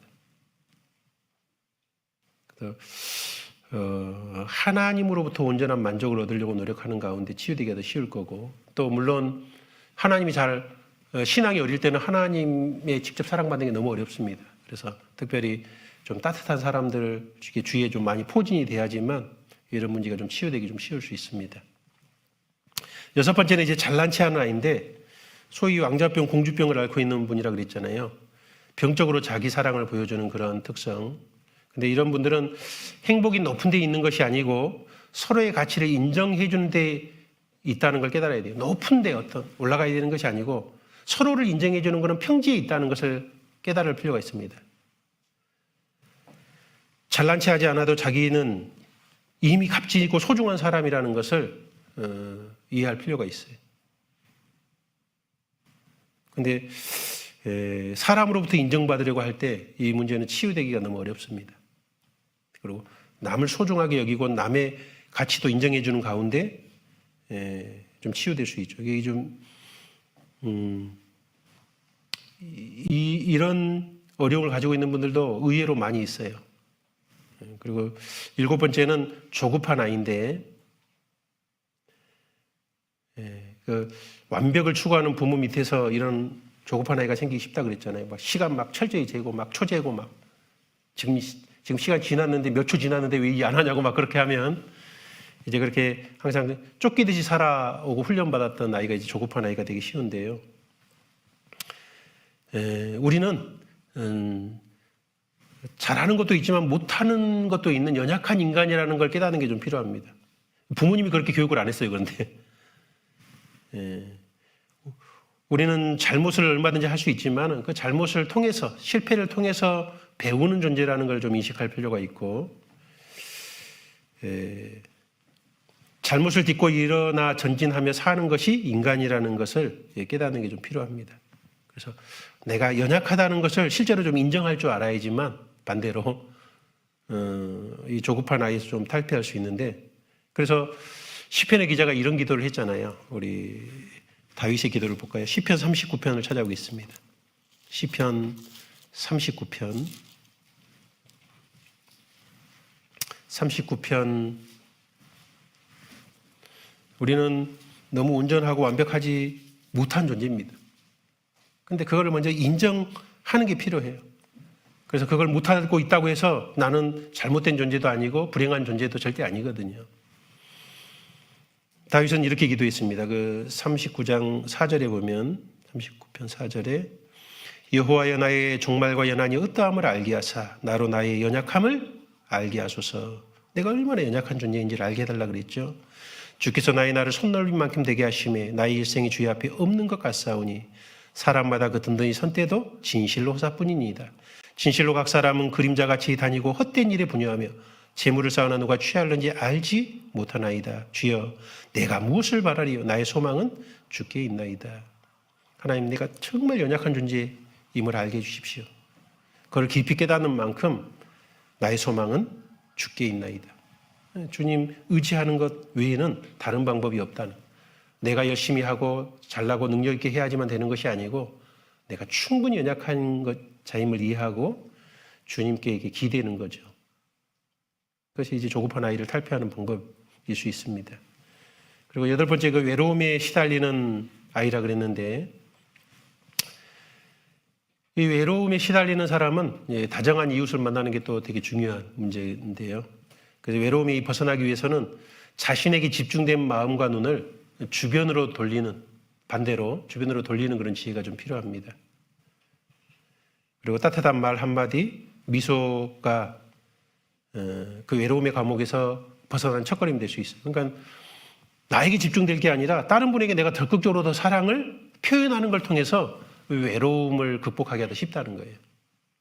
그러니까 이런 외로움이 있는 사람은 집에 막 더 있으려고 할 것이 아니라 더 나아가서 형제 자매들을 만나고 더 적극적으로 이런 교제에 참여하는 지혜가 필요합니다. 그리고 그 교제 속에 있는 주님을 발견해가는 그런 지혜가 더 필요한 거죠. 우리 시편 56편을 찾아보겠습니다. 시편 56편. 시편 56편 3절 보시면, 우리 3절 4절을 같이 읽어보겠습니다.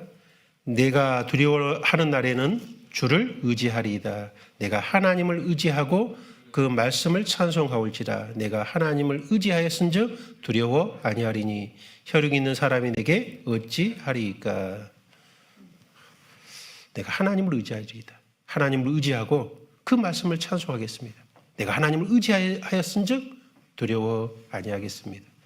그래서 외롭다면 더 주님을 의지하고 또 주님의 그 은혜와 사랑을 더 많이 깨달은 형제 자매들과 더 많이 자꾸 만나서 나도 적극적으로 사랑을 표현하는 가운데 이런 외로움이 극복하기 훨씬 더 쉽게 되어 있습니다. 그리고 그 9번째 두 얼굴을 가진 아이잖아요. 엄마가 좋을 때는 너무 잘해주지만 잘못할 때는 너무 심하게 마치 두 엄마랑 사는 것 같은 그런 느낌을 가질 때 이 두 얼굴을 가진 아이가 생기게 된다 그랬잖아요. 그 한 사람 안에 좋은 점도 있고 나쁜 점도 있다는 것을 인정할 필요가 있습니다.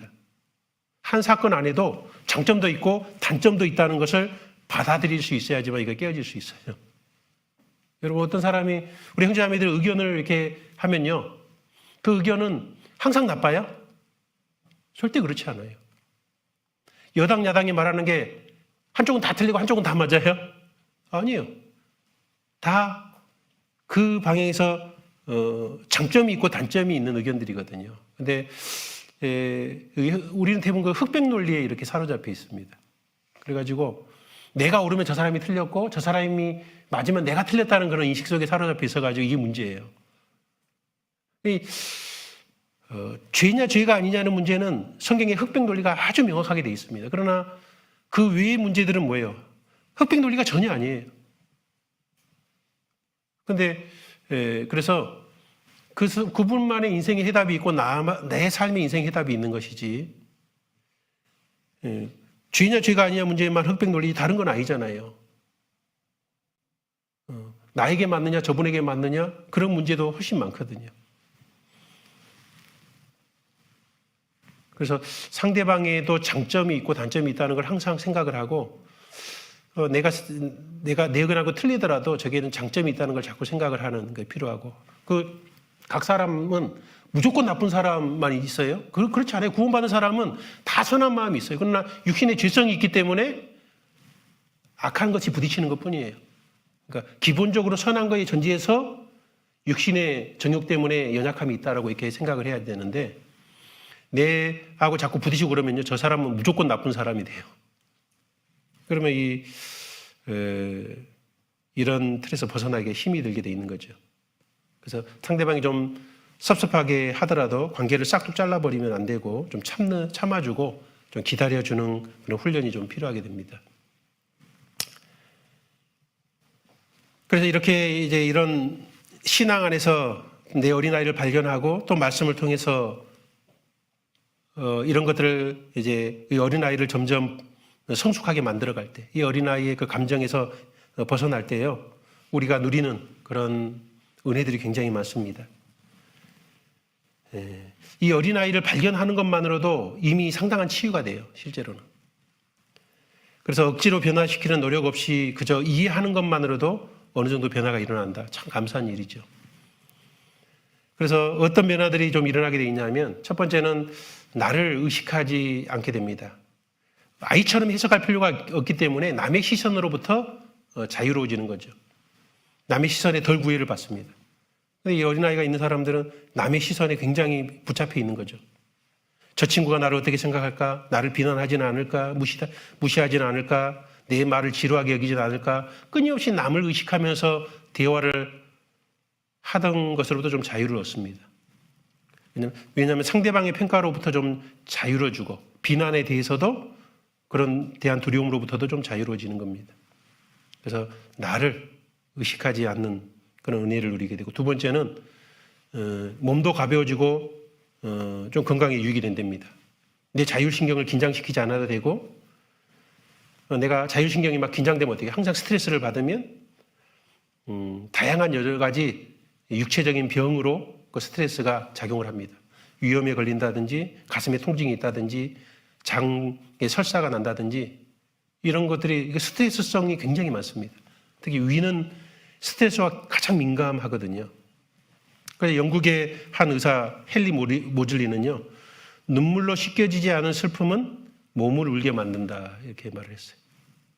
눈물로 씻겨지지 않은 슬픔은 몸을 울게 만든다. 그러니까 감정적 스트레스가 해소되지 않아서 결국 몸이 병들게 되는 거죠. 근데 감정을 잘 해소가 되고 표출되고 흘러가고 해소가 되면 스트레스가 이렇게 눈 녹듯이 녹으니까 몸이 가벼워질 수 있습니다. 그리고 많은 병들도 치유되기도 합니다. 세 번째 좋은 점은 너그러워집니다. 좌충우돌하던 그런 트러블 메이커에서 이 동료들 사이에서 편안한 마음속으로 이렇게 대할 수 있게 되기 때문에 부드러워지고 너그러워지는 거죠. 네 번째 장점은 이제 일을 즐기게 돼 있습니다. 타인의 인정에 집착하지 않을 수 있게 되고, 이 집착으로 일할 필요가 없어지기 때문에 이 집착과 열정을 좀 구분할 수 있게 되고, 집착에 의해서 열심이 아니라 정말 그 재밌어서 열정적으로 할 수 있는, 그래서 일을 즐길 수 있는 능력도 생기게 됩니다. 다섯 번째는 이제 편해진 인간관계가 있습니다. 여러 사람 앞에서 이제 자기에게 집중되지 않고 긴장되지 않기 때문에 원망과 미움에 의해서 관계하지 않기 때문에 적절하게 마음을 풀 수도 있고 풀어주는 그런 따뜻한 관계를 가지기 쉬워지는 거죠. 그리고 가장 좋은 점은 마음의 쉼을 얻을 수 있습니다. 30년 만에 휴식이라는 그런 책이 있거든요. 그 제목처럼 이 사람도 어린아이가 있었는데, 그래서 이 어린아이를 극복하려고 죽도록 노력해가지고 직장에서 이제 전무까지 갔는데, 갑자기 이제 밑에 있는 직원들은 너무너무 괴롭히고 자기와 같이 있는 그런 동료들까지 괴롭힘으로 인해서 직장에서 이제 쫓겨날 위험이 생긴 거예요. 그런 사장한테 그런 얘기를 듣고 스트레스가 너무 많으니까 이제 설사병을 이렇게 앓다가 이제 정신과를 찾아가서 상담을 하는 중에 결국 이제 그 자기 안에 있는 어린아이를 발견하고, 아이를 발견하고 나니까 이게 내가 자기가 어떤 쓰냐면 어렸을 때 자기가 이제 둘째였는데 아버지가 첫째는 항상 칭찬하고 잘해줬는데 둘째는 칭찬도 안 해주고 때로는 무시하니까는 형을 이겨보려고 끊임없이 살다가 굉장히 경쟁적이 되고, 그래서 그러니까 열심히 살게 되고 막 충성히 살았어요. 그리고 그 직장 상사도 자기 아버지 같은 그런 인식을 갖게 된 거예요. 그래서 막 엄청 사장한테는 잘하는데 직원들은 막 착취해 가면서 막 철저하게 일을 해내는 거였죠. 그래서 처음에 사장이 일은 잘하니까는 되게 이제 능력을 인정받아가지고 높이 올라갔는데, 뒤에 이제 동료들하고 부딪히고 이제 주위에 있는 사람들이 다 싫어하니까 결국 거기서 이제 있을 수가 없게 된 거예요. 그래서 이제 사장이 그 말에 스트레스를 받고 막 설사를 하던 중에 이제 갔다가 이 문제가 해결되고, 내 안에 있는 어린아이, 그 아버지한테 인정받고자 하는 욕구에 사로잡혀 있었다는 걸 알고 나자 그것을 이제 객관적으로 보게 되니까 내가 그럴 필요가 없다는 걸 깨닫게 되고, 그러니까 마음이 편해지고 너그러워지니까는 항상 일에 쫓기고 살았는데 처음으로 뭐예요? 마음이 편안한 마음을 느끼고 휴식을 했다는 거예요. 그래서 이걸 좀 자세하게 좀 배우고 싶은 분은 그 책 읽어보면 좀 도움이 많이 되실 수 있습니다. 자, 그리고 이제 그래서 감정이 풀리고 심리적인 노예 상태로부터 벗어남으로 참된 쉼을 이렇게 얻을 수 있게 된다는 거예요. 이제 네 번째는 이제 성장해 가는 아이입니다. 성장해 가는 아이. 성장해 가는 건 결국은 이게 보면 자아 성찰. 첫 번째는 나를 알아가는 거고, 두 번째는 하나님의 무조건적인 사랑을 깊이 깨달아가는 가운데 그것이 치유의 묘약이 되어서 우리는 관계가 이제 바뀌어지는 그런 기적을 보게 되는 거죠. 우리 갈라디아서 6장을 찾아보겠습니다. 갈라디아서 6장. 갈라디아서 6장입니다. 6장 1절입니다. 1절 같이 읽겠습니다. 형제들아, 사람이 많이 무슨 범죄한 일이 드러나거든 신령한 너희는 온유한 심령으로 그러한 자를 바로잡고 네 자신을 돌아보아 너도 시험을 받을까 두려워하라. 자, 여기 네 자신을 돌아보아. 그러니까 이거 이제 한문으로 하면 자아 성찰이잖아요. 내 자신을 돌아보지 않고는 결코 성장에 갈 수는 없다는 겁니다. 어린아이를 버리고 성장해 가려면 먼저 자아성찰이 가장 중요한 거죠. 이 내적 아이는 우리를 과거에 머물게 하고 아이 같은 반응만 하도록 사슬로 딱 묶고 있습니다. 이 어린아이를 버리지 못하면 꼼짝없이 붙들려 살 수밖에 없지 않습니까? 그래서 사도 바울은 이 고린도전서 13장을 중심해서 어린아이의 일을 버림에 대해서 우리에게 말씀해 주셨습니다. 우리를 성숙케 하는 하나님의 완전한 사랑이 두려움을 몰아내고 창조적 새로움을 전달해 줍니다. 그러나 내 안에 있는 과거에 숨겨진 내적 아이를 처리하기 전에는 이런 사랑의 성숙을 볼 수 없다는 겁니다. 그래서 우리의 교만을 내려놓고 자신을 정직하게 직시하고 성령님께 나를 맡길 때 성령께서 내 안에 중심에서 일해 주셔서 이런 내적 아이로부터 벗어나서 진정한 자유를 하나님께서 그걸 해주기를 간절히 바라고 계십니다. 그러기 위해서는 이제 이 자아성찰이 필요한 겁니다. 그래서 자기의 마음을 들여다보면서 나의 발목을 잡고 있는 이 어린아이가 무엇인지 찾아야 됩니다. 그 아이가 어떤 아이였는지 알면 치유할 수 있다고 그랬잖아요. 문제는 그 실제적인 그 문제를 모를 때 위험한 겁니다. 내 안에 있는 아이를 발견하지 못할 때가 훨씬 더 위험한 상태인 거예요. 그러나 무엇이 잘못되어 있는지를 안다면 그거는 이제 문제 해결에 딱 서 있는 거죠. 그런데 이 자신을 올바르게 보는 게 얼마나 어려운지 몰라요. 우리는 우리 스스로를 자기를 안다고 생각하지만 자기를 잘 모릅니다. 여러분, 내가 나를 생각하는 거하고 내 주변 사람이 어떤 분이 생각하는 거, 아버지가 생각하는 거, 엄마가 생각하는 거, 내 형제들이 생각하는 거, 교회 식구들이 생각하는 거, 내 자식이 생각하는 거 똑같아요? 다 달라요? 예? 똑같아요? 다르잖아요. 그런데 누가 객관적으로 정말 나를 볼 것인가? 내 자신이 나를 객관적으로 보는 게 훨씬 어렵습니다. 그래서 이 자아성찰은 결코 쉬운 일은 아니거든요. 그래서 문제가 생겼다면 그 원인을 다른 데서 찾을 것이 아니라 내 자신에게서 찾아야 됩니다. 그것이 내 안에 숨겨진, 그래서 내 마음속에 숨겨진 그 아이 때문이잖아요. 그리고 물을 지키는 만한 것보다 더 내 마음을 지키라는 그 말씀이 있는데 내 마음을 지키기 위해서는 내 안에 있는 그 마음속에 숨겨진 그 어린아이도 발견을 해야 됩니다. 그래서 그 어린아이가 자라지 않아서 여전히 그런 죄를 그 어린아이 같이 성장되지 않은 그 부분이 죄를 안고 있는 거죠.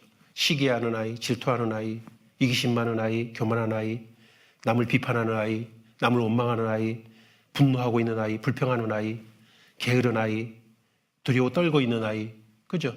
수줍어하는 아이, 다양한 아이들이 결국은 주님의 말씀대로 살지 못하도록 우리를 끊임없이 방해하고 있습니다.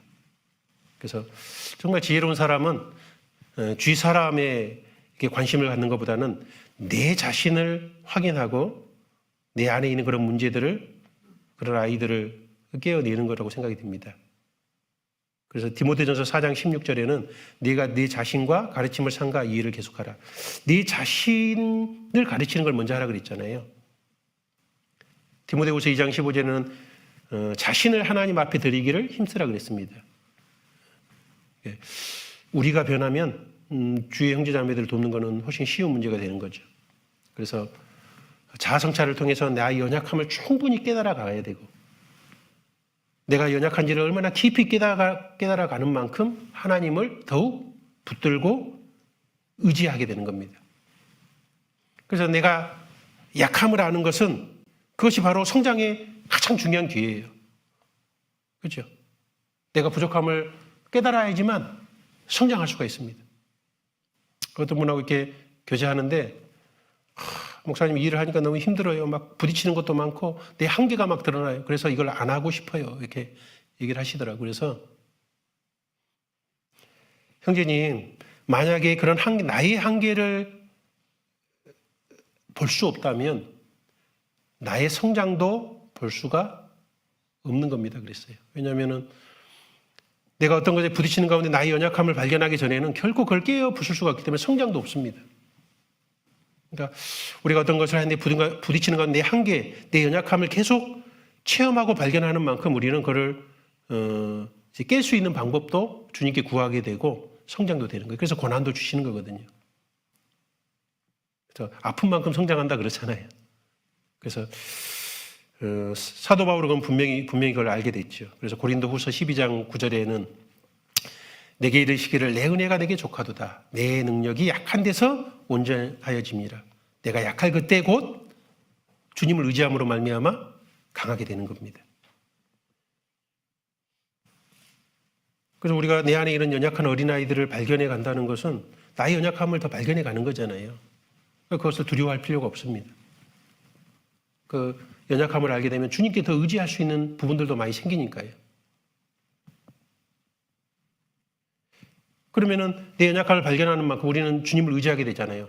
그러면 로마서 8장 26절에 말씀한 것처럼 성령도 이와 같이 성령도 우리의 연약함을 도우시나니 내가 도움을 요구할 때 성령의 도우심을 받을 수도 있습니다. 그리고 우리 육신으로 말미암아 연약하게 할 수 없는 그것을 하나님은 하신다고 로마서 8장 3절에 말씀해 주셨잖아요. 내가 연약하게 나는 할 수 없는 것을 하나님은 얼마든지 도와서 그걸 고쳐줄 수 있는 겁니다. 나의 연약함을 하나님은 항상 감성적으로도 연약함을 채우려 하시는 분이라고 히브리서 4장 15절에는 말씀해 주셨잖아요. 그래서 우리는 내 연약함을 발견하고 그 연약함을 주님께 내어놓고 그것을 드러낼 때 하나님께서는 적극적으로 그것을 치유해 주십니다. 그러나 내가 그것을 발견하지도 못하고 그것을 주님께 내어놓지 못한다면 우리는 성장할 수도 없는 거죠. 그래서 우리는 먼저 발견해야 돼요.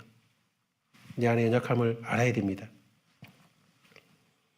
그래서 하나님은 이런 미성숙과 어린아이와 같은 데 묶여있는 것을 끊어주기를 원하세요. 그 강한 사슬을 끊어주기를 원하십니다.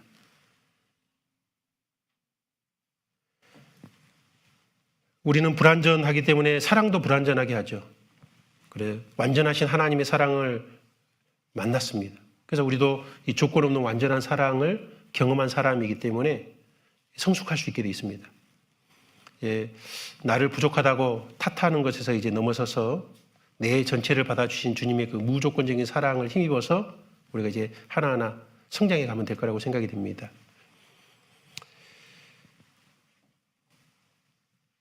우리는 내 주위에 나를 기다려주고 참아주고 변치 않는 사랑으로 옆에서 기다려주는 그런 사랑을 원하죠. 우리가 아이일 때 부모에게 그런 사랑을 받고 싶었습니다. 그런데 이제 주님이 이제 그런 사랑을 해주시는 분이라는 걸 우리가 깨닫게 됐잖아요. 그래서 근데 문제는 그런 주님의 사랑을 직접적으로 우리가 교제하고 받았고 성숙되면 얼마나 좋겠어요. 근데 교제하다 보면 그게 잘 안 돼요. 대부분은. 그게 잘 안 됩니다. 그래서 우리를 교회에 두신 겁니다. 신앙이 성숙하고 자라기 위해 교회에 두셨는데 교회는 주위에 형제 자매들이 있어요. 형제 자매들은 우리에게 온전한 사랑을 다 보여줄 수는 없지만은 부분적으로 온전한 사랑의 일부를 경험할 수 있게 해주는 사람들입니다. 그죠? 그래서 우리 형제 자매들이 그가 주님과 교제할 수 있도록 계단이 되어주고 디딤돌이 돼주고 이렇게 해가지고 우리는 주님의 사랑을 이제 배워가면 됩니다. 그러니까 우리가 교회 안에서 서로 주님의 사랑을 깨달은 만큼 주님의 사랑을 적극적으로 하려고 하는 것이 이 어린아이를 발견한 사람들이 그걸 치유하는 데 얼마나 큰 유용한 도움이 되는지를 알 필요가 있습니다. 그 정신분석가 하인즈 코호트란 분은 이런 말을 했어요. 인간에게 거울과 같은 인물이 필요하다. 즉 자기 반사 대상. 자신의 긍정적인 면을 비춰주고 격려해주는 인물이 꼭 필요하다는 거예요. 그러니까 내 주위에 나의 좋은 점을 항상 알아주고 그를 잘 얘기해주는, 격려해주는 사람이 있다면 우리는 이 치유되기가 훨씬 더 쉽다는 겁니다. 사람의 영혼은 다른 사람의 인정과 사랑을 먹고 삽니다. 그래서 어릴 때부터 부모로 충분한 인정을 받아야만 건강한 아이가 되는데 이제 그때 건강하지 못했다면 아기처럼 남아 있는 거예요. 그래서 유년기적에 이런 사랑을 받지 못했다면, 그 부모님으로부터 충분한 사랑을 받지 못했다면 이런 사람이 더욱 필요하다는 겁니다. 격려해 줄 대상, 위로해 줄 대상, 사랑해 줄 대상, 나를 비난하지 않고 나약하다고 부끄럽게 여기지 않고 나를 안심시키고 격려해 주는 그런 대상. 그러면은 그런 분을 통해서 힘이 되고 인정받아서 좀 마음의 힘을 얻으면 이제 주님의 더 무조건적인 사랑이 무엇인지 더 이해하게 되고 성숙할 수 있게 되는 겁니다. 그래서 우리는 그런 다리 역할을 해주는 그런 사람이 우리가 서로 돼줘야 돼요. 나도 성숙돼 가야 되고 또 내가 성숙되는 만큼 이런 다리 역할을 해주는, 그 형제 자매가 성장하도록 하나님과 중간에서 다리 역할을 우리도 꼭 해줘야 될 겁니다. 왜? 우리는 사랑의 가족이고 또 영원한 가족이니까 진짜 우리가 아니라면 그런 다리 역할을 해주는 그런 사랑을 해줄 수 있는 존재는 이 땅에 없습니다. 그러니까 형제 자매들이 얼마나 소중한지 몰라요. 그 멘토 아시죠?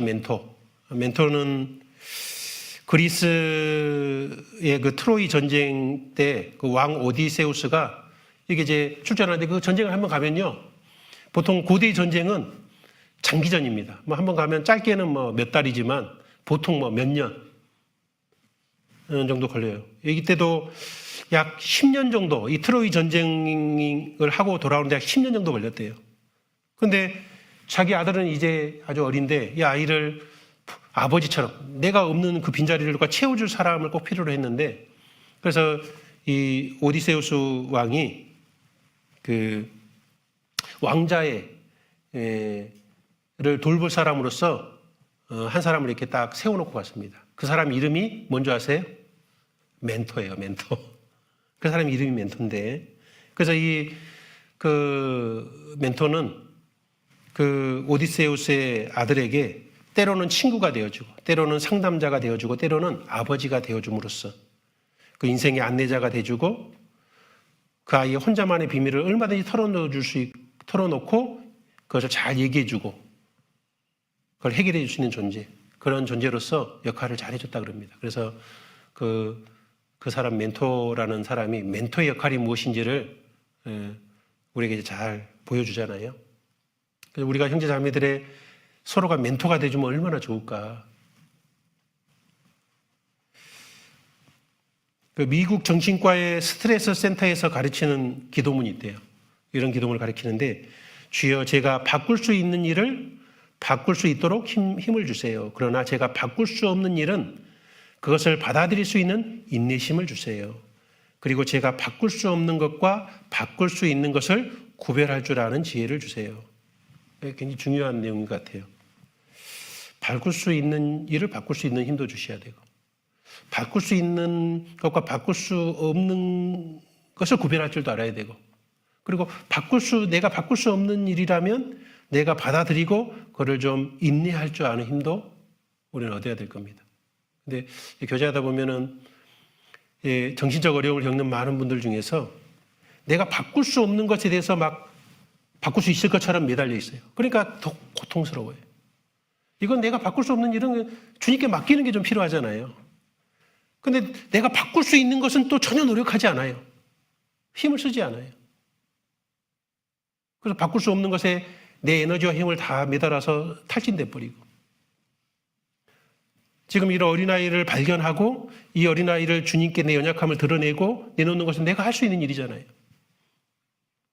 근데 나를 고치는 것은 주님이 해주셔야 돼요. 내가 할 수 없는 일이 많아요. 그래서 무엇이 바꿀 수 있는 일인지 없는 일인지도 좀 알아야 되고, 바꿀 수 있는 일은 내가 성실하게 해야 되고, 바꿀 수 없는 건 주님께 매달리고 주님께 맡겨야 되잖아요. 우리가 어떤 문제나 어린아이로부터 해방되고 자유를 얻을 때 완벽한 자유가 아니라 이제 부분적 자유인 겁니다. 부분적 자유. 갈등이 완전히 해결된 사람은 없습니다. 주님 오실 때 우리는 온전해지는 거죠. 우리 다시 이제 마지막으로 본문으로 돌아가서 고린도 전서 13장을 돌아보시겠습니다. 13장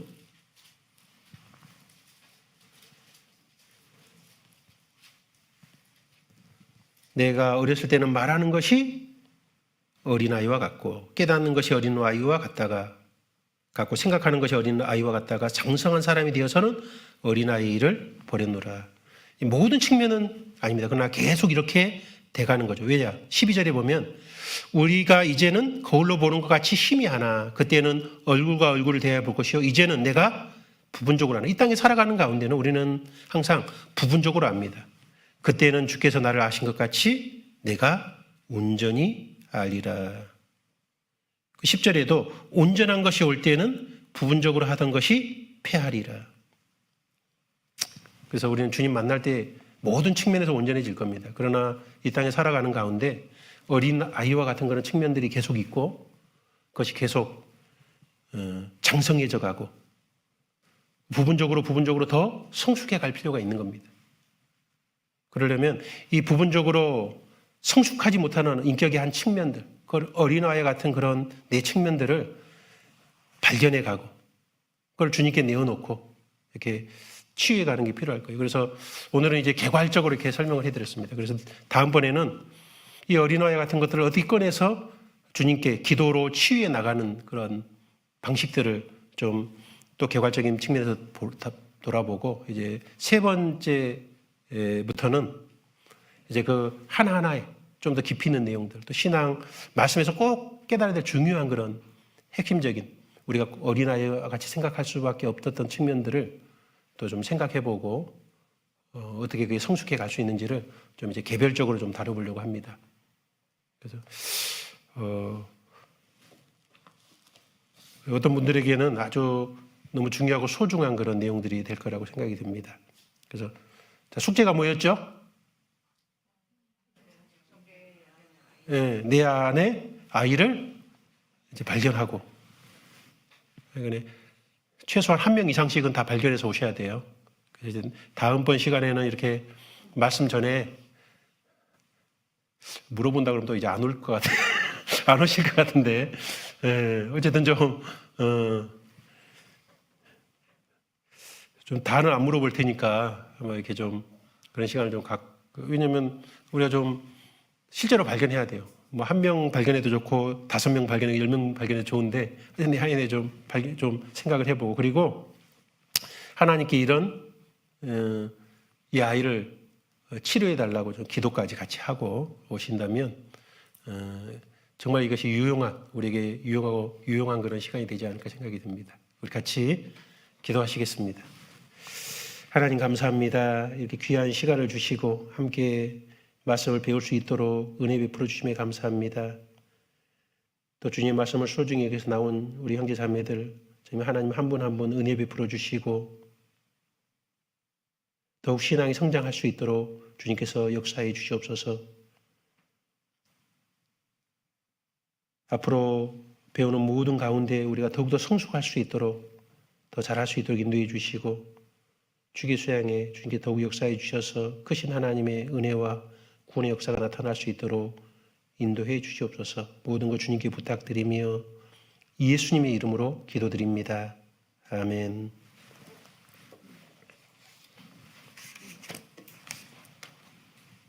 어렵나요? 괜찮죠? 네, 감사합니다.